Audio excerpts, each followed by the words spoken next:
네, CBS 라디오 박정현 판승부 이 부분을 열었습니다. 지난 1일 이스라엘군이 주 시리아 이란 영사관을 폭격했습니다. 이 폭격으로 이란 혁명수비대 간부가 사망을 했고 이란이 이스라엘에 대한 보복 공격을 감행했습니다. 지난 주말이었는데 이란은 이제 확전을 원하지 않는다 메시지를 내고 있지만 이스라엘이 또 여기에 분명하고 고통스러운 재보복을 하겠다 이런 공언을 하고 있는데요.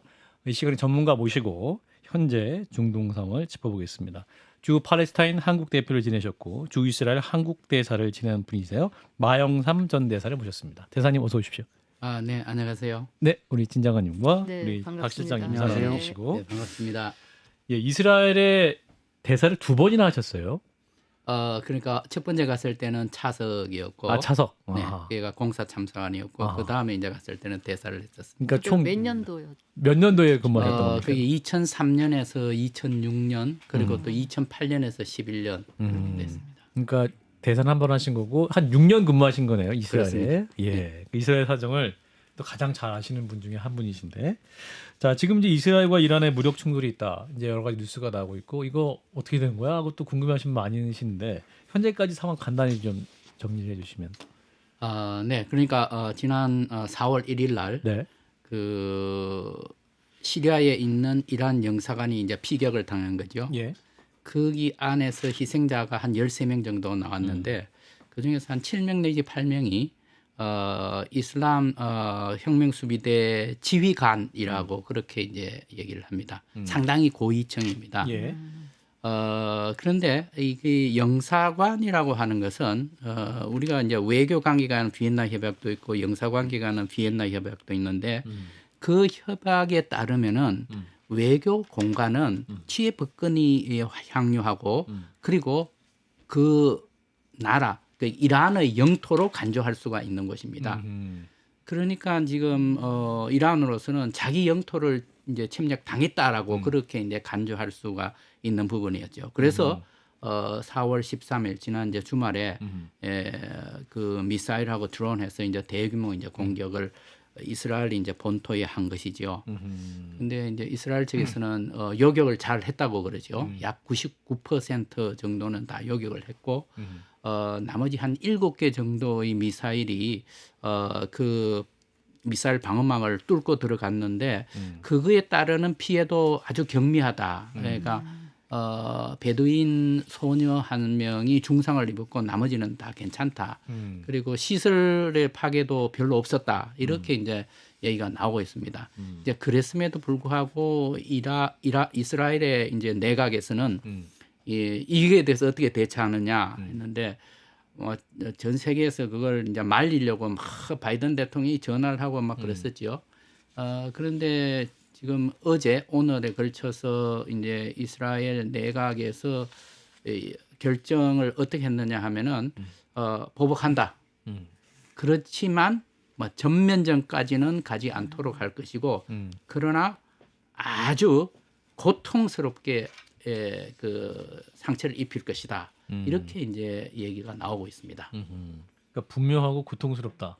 그런 게 뭐가 있을까요? 왜냐하면 이게 이제 일단 인본주의 내에서 그 이스라엘과 하마스 전쟁 벌써 3만 명 넘게 사망자가 나왔고 매일 300명 이상씩 죽기 때문에 전쟁이 계속 커지는 거가 문제가 있고 또 우리나라 입장에서 봐도 뭐 지금 이란과 이스라엘까지 격화되면서 기름값도 오르고 경제도 전 세계 경제도 먹구름이다. 뭐 이렇게 되고 있잖아요. 그래서 정말 이스라엘이 그런 정말 아프게 이렇게 한다면 어떤 종류의 공격들이 있을 수 있을까요? 네. 이스라엘이 공격할 수 있는 이 레벨은 제가 보기에는 한 3개가 정도가 되는데 가장 이제 심각하게 상처를 줄 수 있는 부분은 아마 전략적인 자산에 대한 공격. 그거는 이제 핵시설이라든가 정유시설이라든가 또는 이제 군사시설 이제 이런 게 될 수가 있을 것이고 그러면은 그것보다도 한 단계 낮다면은 두 번째 레벨로서는 제가 생각하기에는 공공시설 그러니까 민간인 시설은 아마 피하려고 할 겁니다. 공공시설, 정부시설 같은 게 있을 거고 아니면은 국경을 넘어서 지금 현재 시아 벨트라고 해서 계속해서 이스라엘에 대해서 도전을 하던 그룹이 그 남부 레바논의 헤즈볼라 그리고 북예멘의 후티 반군 그리고 시리아와 이라크의 또 그 이란 민병대가 또 있습니다. 예. 거기에 이제 공격을 하지 않을까. 그래가고 세 번째 레벨은 사이버 공격. 사이버 공격이라 하면은 영향력은 굉장히 큰데 이렇게 눈으로 나타나는 건 아니기 때문에 예. 뭐 시원하다 이런 느낌은 없겠죠. 그러나 상당히 이것도 고통스러울 겁니다. 이렇게 세 가지로 보는데 제가 보기에는 그 중에서 한 두 번째 레벨 공공시설. 정도가 되지 않을까. 그러니까 제한적인 공격이 되지 않을까 생각을 합니다. 근데 애초에 이란 영사관 폭격을 먼저 한 거잖아요, 이스라엘이. 네. 그 이유가 뭐예요? 명분이랄까? 네. 그 이스라엘 측에서는 거기에 외교 공간이라는 겉모양이고 예. 실제는 그게 이슬람 혁명군 지휘소였다. 따라서 지금 현재 사망했는 사람들 숫자도 다수가 그 이란 혁명. 지휘관이었다. 그래서 이거는 외교 공간으로 인정할 수가 없다. 이렇게 이제 얘기를 하고 있습니다. 그럼에도 불구하고 이거는 외교 공간이기 때문에 국제적인 보호를 받아야 마땅한 그런 지역이라고 생각을 합니다. 그러면 거기서 이란이 사실은 뭐 얘기를 했으니까요. 헤즈볼라나 이런 데를 암묵적으로 지원하고 있기 때문에 우리가 직접적으로 타격을 한다. 그런 명분인가요? 지금 현재 이게 이제 외교적 안보적인 측면도 있지만 또 국내 정치적인 측면도 있습니다.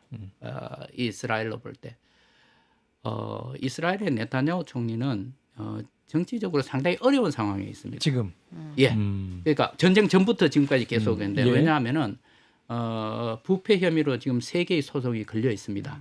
전쟁이 끝나면은 매일 이제 법정으로 가야 되는 그런 상황입니다. 그러니까 어떻게 해서든지 이 자기가 물러나지 않아야 되고 그렇게 하기 위해서는 가장 좋은 방법이 전쟁이 계속돼서 외부와의 싸움. 예, 네. 그거다라고 그렇게 이제 평론가들이 말을 하고 있습니다. 예. 상당한 일리가 있는 부분입니다. 그렇기 때문에 이스라엘로서는 어떻게 해서든지 이란을 끌어들여서 그러니까 이란이라고 하는 건 지금 하마스하고 전쟁을 하다가 지금 이란이 나왔는데 그렇죠. 이 두 개가 비교가 안 되는 이 세력입니다. 그래서 이 큰 세력하고 계속해서 이 교전을 하게 된다고 한다면 국민들의 관심도 거기에 있을 거다라고 그렇게 이제 해석하는 분들이 꽤 많습니다. 그래서 제가 보기에는 이 상황이 쉽게 그렇게 결론이 날 것 같지가 않습니다. 근데 대사님 말씀대로라면 네타냐후 총리는 자신의 사법 리스크 방어 차원에서 아 이거 많이 듣던 영화에서 좀 헷갈렸습니다. 예, 사법 리스크. 방어 차원에서 이 전쟁을 소규모라 할지라도 끌고 간다는 건데 국민들이 그거를 어떻게 생각할까요? 이스라엘 국민들이? 네, 이 네타냐후 총리가 방금 말씀드린 대로 사법 리스크도 또 하나 있지만은 또 사법부의 문제가 또 하나가 있는 것이 자기가 이제 집권을 하면서 연정을 구성을 했는데 연정에 참여하고 있는 정당들이 매우 강경한 우익입니다. 극우 그룹입니다. 그래서 이 사람들은 이제 등에 업고 이제 정책을 많이 이제 수행을 하는 거거든요. 그 중에 한 가지가 뭐냐 하면은 사법부 개편안이었는데 사법부에서 판결을 내리더라도 의회에서 결정을 하면은 번복을 할 수 있다라는 법안을 냈습니다. 그러니까 국민들이 그걸 도저히 받아들일 수 없다는 거죠. 그래서 그 굉장히 큰 파문이 일었습니다. 거의 전 국민이 이거 반대하고 나섰습니다. 그리고 데모도 굉장히 의회가 재판부의 판결을 바꿀 수 있다. 예, 그렇습니다. 아하. 그렇게 하니까 이게 그뭐 셀프 구제 뭐 그런 거 되지 않습니까? 그래서 굉장히 반대를 했고 그거에 대해서 국민들이 네타냐후에 대한 신뢰를 많이 잃어버린 겁니다. 그래서 지금 이러한 상황에서 이제 네타냐후 총리로서는 어떻게 해서든지 그거를 이제 좀 면해 보겠다고 해서 이제 전쟁을 한다. 그러니까 사람들은 막 그런 측면도 있지 이라면서 음모론의 수준에서 그렇게 얘기를 하고 있습니다만은 예. 아마 전쟁이 끝나고 나면은 네타냐후 총리가 정권을 유지하기는 매우 어려울 겁니다. 그러면 네타냐후는 전쟁을 안 끝내려고 지금 이제 이란도 확전에 끌어들이고 그러는 거 아닙니까? 근데 미국에서 그런 걸 그냥 경고 정도만 하는 건지. 이스라엘은 미국하고 관계가 굉장히 좋습니다.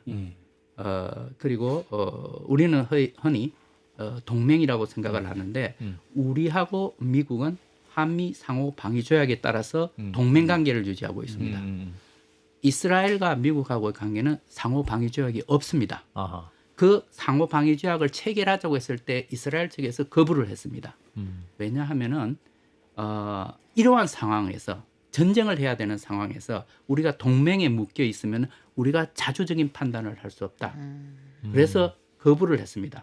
그러나 미국에서의 그 유대인이 차지하는 비중 굉장히 크지 않습니까? 그리고 관계를 여태 잘 양국이 유지해 왔습니다. 그래서 사실상 상호 방위 조약이 없지만은 맹방에 가까운 겁니다. 따라서 그 미국은 상당한 영향을 발휘하죠. 이스라엘의 입장에서 볼 때 미국의 얘기는 그나마 듣습니다. 그럼에도 불구하고 이런 심각한 이 순간에 자기들 작전 이 부분에 대해서는 이스라엘 자주권을 행사하려고 굉장히 노력을 하고 있습니다. 따라서 미국의 그런 이제 입장, 이게 어느 정도냐 하는 것 갖다가 이제 네타냐후도 판단을 하겠죠. 예. 미국이 진짜 시리어스하게 우리한테 이렇게 압력을 넣느냐 아니냐, 우리가 빠져나갈 수 있냐 하는데 제가 보기에는 상당히 시리어스합니다. 굉장히 심각합니다. 왜냐하면은 바이든 대통령으로서는 대선이 지금 달려 있습니다. 그 대선에서 지금 현재 중동 지역 출신들, 그러니까 이민자들이 많지 않습니까? 거기에 지지를 확보를 해야 되는데 중동 지역에서 아랍계 지지자들이 상당히 많이 지금 현재 그 지지를 철회를 하고 있는 상황입니다. 미국 선거는 주마다 all or nothing이지 않습니까? 그러니까 그 지금 스윙 스테이트가 이제 몇 군데가 있는데 거기서 표가 조금만 하면은 이게 거기서 이길 수가 없습니다. 예. 그렇다면은 얼마 전에 이제 미시간하고 위스콘신 같은 곳에서 그 예비 선거를 민주당 예비 선거를 했는데 그때는 이제 예비 선거에서 후보를 누굴 찍느냐 이렇게 하는 건데 그 후보를 지지를 안 하는 사람들이 14만 명이 나왔습니다. 예. 그 말은 뭐냐 하면은 바이든 지지하지 않는다라는 거거든요. 만약 그 사람들이 바이든 진짜 선거 본선에서 바이든을 지지하지 않거나 트럼프를 지지하는 경우라고 하면은 그 주에서 질 가능성이 매우 높습니다. 예. 그 지난번 선거에서 보면 표 차이가 얼마 안 나지 않았습니다. 예. 그래서 그게 미시간도 그렇고 위스콘신도 그렇고 하니까 바이든으로서는 굉장히 심각하죠. 그래서 아마도 이스라엘로서는 바이든의 얘기를 무시할 수 없을 것이다. 그런데 상당한 의견이 모아지고 있습니다. 예. 그럼 이제 대사님은 공공시설 제한적인 그런 타격 정도로 머물 것이다라 예상하시지만 그때 일각에서는 그 이스라엘이 이란의 핵시설 공격 가능성도 언급을 하고 있는데 그 정도 가능성은 없다고 판단하시는 겁니까? 아까 제가 세 가지 이제 레벨에서의 공격 목표를 말씀을 드렸는데 가장 심각한 부분이 바로 핵시설입니다. 이스라엘로서는 지금 현재까지 첨단 무기로 이제 무장이 되어 있습니다. 그리고 그 핵 문제에 있어서는 NCND라고 해서 긍정도 부정도 하지 않고 그러니까 굉장히 모성을 유지하지요. 과연 이스라엘이 핵무기를 갖고 있느냐 안 갖고 있느냐. 자기들은 대답을 하지 않고 있습니다. 그러나 지금 현재 보면은 그 국제 전문가들이 하는 얘기에 이스라엘 갖고 있을 것이다 이러는 겁니다. 그래서 지금 현재 주변에 있는 국가들도 이스라엘이 아마 갖고 있을 거라고 추정을 하고 있습니다. 그래서 이스라엘로서는 그 핵무기의 이를 가지고 있다고 한다면은 훨씬 더 작전을 수행할 수 있는 레버리지가 굉장히 넓습니다.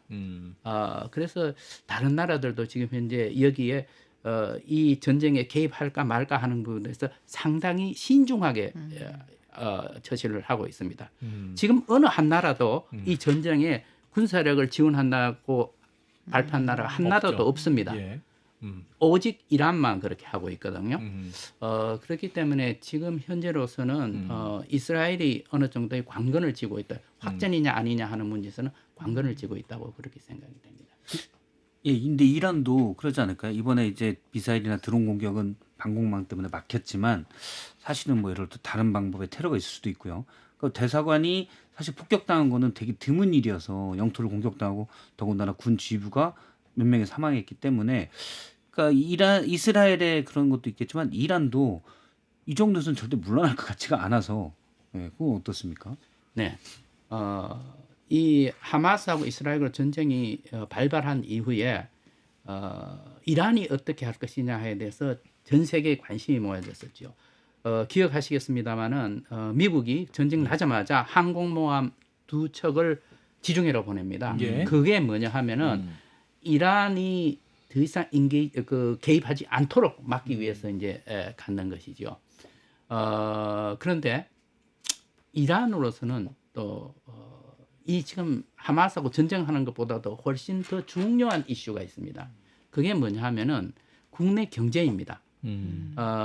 굉장히 어렵습니다. 왜냐하면은 이란이 핵무기를 개발하려고 하는 움직임이 있어서 국제사회에서 거기에 대한 제재를 가했습니다. 그 제재가 지금 현재 수년 동안 지속되기 때문에 국내 경제가 매우 어렵습니다. 그 뭐 실업률도 높고 물가도 굉장히 올라갔고 그렇게 하니까 국민들이 현 정부에 대해서 지지를 거두어 들이는 겁니다. 그래서 민심 위반이 일어나고 있기 때문에 이것을 빨리 해결해야 되고 이 빨리 해결하기 위해서는 경제 제재로부터 빠져나가야 되는데 예. 그러면 경제 제재에 빠져나가기 위해서 가장 먼저 협력을 구해야 할 나라가 미국입니다. 그리고 EU입니다. 그렇게 되기 때문에 이란으로서도 미국의 의사를 분명히 알고 있는데 거기에 반해서 과연 이 전쟁을 확전해 나갈 것이냐? 저는 그렇지 않다고 생각을 합니다. 따라서 전쟁 처음부터 이란은 거기에 직접적으로 개입하지 않기 위해서 여러 가지 조치를 취했었고 이번에 그 4월 13일에 그 이스라엘에 대한 공격을 할 때도 미국하고 조율을 했다, 뭐 투르키예를 통해서 했다 등등의 얘기가 많이 나오고 있습니다. 저는 가능한 일이라고 그렇게 생각을 합니다. 그러니까 일각에서 약속 대련 뭐 이제 알려줬다 뭐 이런 얘기를 합니다. 그러니까 99% 이상 또 이스라엘이 막았기 때문에 네. 그것이 이미 정보를 갖고 있었기 때문에 막았다. 네. 이란도 뭔가 좀 알려주고 공격을 했다. 이런 시나리오가 좀 가능하다는 말씀이군요. 네, 그렇습니다. 서로 모양새만 갖추는 거군요. 우리는 네. 보복했다. 예. 그 이란으로서는 이제 시아파의 지도국입니다. 또 중동에서 하나의 파워로서 지금 여태까지 역할을 하고 있거든요. 그러니까 그 자기의 위상도 생각을 해야 되겠죠. 그렇기 때문에 사람들이 불가피한 대응이었다라고 그렇게들 얘기를 합니다. 자, 이런 가운데 이제 이스라엘과 하마스 전쟁 양상이 아직도 이제 끝나지 않고 있는 상황인데 끝날 것 같은데 끝나지 않고 가자 지구의 평화는 아직 오지 않고 있는 이런 상황인데 어떻게 보십니까 지금 대사님 지금 이게 끝나가는 건가요? 지금 이스라엘이 의도적으로 지금 말씀 들어보면 어떤 네타냐후가 국내 정치적 상황 때문에 어떤 뭐 갈등 상황 같은 걸 빨리 종식하려고 하지 않는 의지도 좀 보이는 것 같아서 드린 질문입니다. 그런 측면도 있습니다. 예. 네타냐후의 뜻에 따라서 전쟁을 계속해서 길게 나가야 된다는 뜻도 있는데 또 한편으로는 이번에 10월 7일에 그 이스라엘이 기습당했을 때 피해가 어마어마하게 컸습니다. 그 이스라엘 사람으로서는 도저히 감당할 수 없을 정도였습니다. 1,200명이 사망을 합니다. 그리고 3,300명이 부상을 입습니다. 250명이 인질로 잡혀갑니다. 엄청난 충격을 받았습니다. 그러면은 이스라엘 국민으로서는 앞으로 이런 일이 다시 발생하지 않기 위해서는 뭘 해야 되느냐? 이번에 완전히 하마스를 제거를 시켜라. 근데 그거에 대해서는 네타냐후도 그렇게 얘기를 했고 이스라엘 국민들도 지금 다수가 그렇게 생각을 하고 있습니다. 그래서 하마스를 완전히 제거해야 되는데 지금 현재 상황은 북쪽은 다 그냥 이스라엘 군들이 다 점령을 했고 제일 마지막에 남아있는 게 남쪽에 있는 라파 국경입니다. 그 예. 도시에 지금 140만 명이 피난 가 있습니다. 위쪽에 있던 사람들이 다 밑으로 피난 갔었거든요. 예. 그런데 공격을 하려고 그러니까 공격을 하겠다라고 합니다. 지금 하마스의 4개 대대가 지금 그 지하 땅굴에 있다는 거거든요. 저 사람들을 공격하겠다 이렇게 하니까 미국에서 안 된다. 그렇게 하면은 어마어마한 그 저 희생자가 나올 거 아니냐. 그러니까 그 희생자가 안 나오도록 미리 조치를 취해놓고 하는 거는 모르겠다. 이렇게 하기 때문에 그것까지 아마 이스라엘이 미국 말 안 듣고 그냥 단독으로 하기는 매우 어려울 겁니다. 그렇다면은 그 조치를 어떻게 취하느냐? 그 사람들 현재 있는 사람들을 소개시켜야 됩니다. 북쪽으로 소개를 시켜야 되는데 예. 그 소개시키는 게 그렇게 쉽지가 않습니다. 지금 현재 위쪽에도 거의 지금 현재 주택의 65%가 지금 파괴가 됐습니다. 이 사람들이 어디로 가느냐? 그렇다면은 해변가에 저 임시로 텐트라도 쳐야 되지 않느냐? 이런 준비를 한다면은 최소한 1개월 이상이 걸립니다. 자, 그렇다면은 최소한 1개월 이상이 걸릴 거고 마지막 전투를 해서 해야 될 거고 이렇게 하면 시간이 또 걸릴 겁니다. 그래서 앞으로 몇 달은 더 가야 되지 않을까 그렇게 예상을 합니다. 아니 그렇게 준비하는 기간 동안 또 하마스 그 4개 대대는 다른 곳을 갈 수도 있는 거 아닙니까? 지하에. 그게 예. 지금 현재 이제 그 땅굴이 500km가 깔려 있습니다. 예. 500km라고 하는 거는 땅굴이 500km. 어마어마. 예, 그게 이제 완전히 거미줄처럼 지금 짜여져 있거든요. 그 가자라는 지역이 굉장히 좁은 지역입니다. 동서로 10km, 남북으로 40km입니다. 거기에 500km의 터널이 있다고 생각해 보십시오. 그래서 그 터널을 그냥 계속해서 폭파하고 하면서 남쪽으로까지 몰아갔단 말입니다. 이스라엘 군이 예, 그렇습니다. 그래서 지금 하마스가 마지막 라파 이 국경에 있는 그 터널로 들어가 있다는 거거든요. 이제 이런 측면이 있습니다. 그 라파 국경을 통해서 그 터널을 통해서 남쪽에 있는 그 터널을 통해서 그 이집트 쪽으로 몰래 넘어갈 수 있다고들 그렇게 얘기를 합니다. 예. 많은 장비가 하마스가 갖고 있는데 그러니까 그 국경 땅굴을 통해서 들어왔다는 얘기도 있죠. 예. 그렇기 때문에 지금 하마스로서는 지금 현재는 거기 이제 마지막 이제 부대가 그쪽에 이제 은신해 있다고 하는 것이죠. 그래서 쉽지는 않았는데 제가 보기에는 이스라엘은 반드시 공격을 할 것 같습니다. 아 반드시 공격할 예, 것이다. 반드시 공격을. 왜냐하면 공격을 하지 않으면은 네타냐후가 국민들로부터 당장 쫓겨날 가능성이 있고 더더군다나 지금 현재 그 연정을 구성하고 있는 이 정당들이 우익 극우 정당인데 강력하게 요구를 합니다. 그런데 만약에 하지 말자고 하면은 그 정권이 그날로 무너지는 겁니다. 그렇기 때문에 저는 반드시 할 거라고 생각을 합니다. 굉장히 뭐 이스라엘 정치에 복잡한 상황이 또 얽혀 있기도 그러니까. 하고 예. 국외 정치적 상황도 있긴 한데 그럼 어떤 평화의 기운을 발할 수 있는 희망적인 단서는 네타냐후의 의지밖에 없는 겁니까? 아마 이제 전쟁 후에 이제 일이 어떻게 될까 생각을 할 건데 예. 아마도 많은 이제 이스라엘 국민들은 전쟁 후는 네타냐후는 더 이상 생각하지 않을 겁니다. 그렇다면은 이제 이게 어떻게 이제 문제가 해결될 것이냐? 그거는 우리가 늘상 말하는 두 국가 해법이라는 게 있습니다. 예. 결국 그거는 뭐냐면 1967년 이전의 국경선으로 돌아가서 그 팔레스타인과 이스라엘이 두 개의 나란히 국가로서 존재할 수 있도록 평화롭게 살 수 있도록 그렇게 하자는 게 두 국가 해법인데 그것도 또 굉장히 어렵습니다. 그게 해결이 되려고 하면은 몇 개의 그 난제를 해결해야 되는데 국경 문제, 정착촌 문제, 정착촌이 지금 정착촌. 예. 169개가 있습니다. 거기에 70만 명이 지금 정착촌에 살고 있습니다. 이 사람들 어떻게 다 빼겠습니까? 난민 문제. 난민 문제라고 하는 거는 이스라엘하고 팔레스타인하고 전쟁을 하면서 그 지역에 살던 사람들이 옆 나라로 이렇게 피난을 갔습니다. 그 사람들이 아직도 돌아오지 못하고 있는데 그 숫자가 공식적인 숫자가 590만입니다. 그러나 예. 그 아마 750만, 800만 정도가 되지 않을까 생각을 합니다. 그 사람들이 어떻게 돌아오겠습니까? 그걸 받아들이겠습니까? 자, 그리고 또 하나는 예루살렘 문제가 있습니다. 예, 한 20초 남았습니다, 대사님. 예루살렘 문제도 굉장히 어렵습니다. 그래서 어느 것도 해결하기가 굉장히 어렵습니다.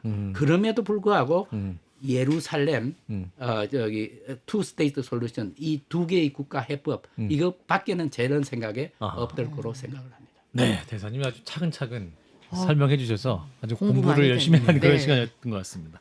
자, 오늘 여기까지 말씀 듣도록 하겠습니다. 마영삼 전 이스라엘 대사였습니다. 고맙습니다, 대사님. 네, 감사합니다.